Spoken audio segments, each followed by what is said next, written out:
With so much effort spent on making a living, few people address the price of dying.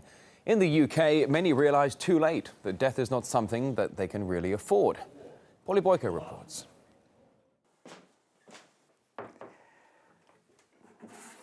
So here's the shortbread tin.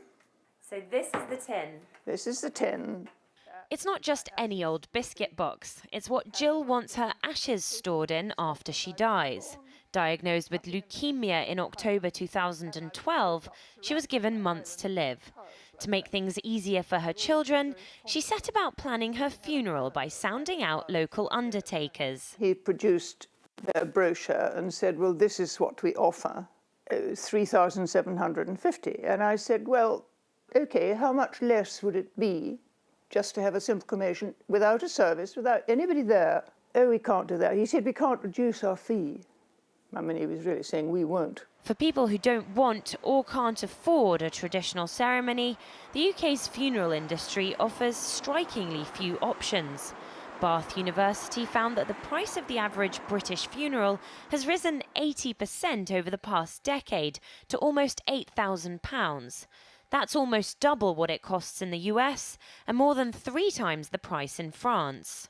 The cost of dying is around £7,500 this year, and that includes the funeral, the discretionary costs such as a car and flowers and catering, and estate administration. And what we're seeing is that those figures are going up above inflation every year. 20% of people, 1 in 5, struggle to pay for it. The government provides a social fund funeral payment for low-income families that are unable to fund their loved one's final farewell. But that money is expected to be recouped from the deceased's estate. Funeral poverty in the UK has doubled over the past 3 years, and it's estimated that over 100,000 people simply can't afford to be buried. One woman, though, decided to challenge the status quo. 92% of people walk into the first funeral directors they see and they don't shop around, basically. Affordable is important, but it's not as important. It's not about cheap basic experiences. It's about saying it doesn't have to be hideously expensive, it can be affordable. And also I believe that often a personal funeral is an affordable one, because if family and friends are involved, i.e.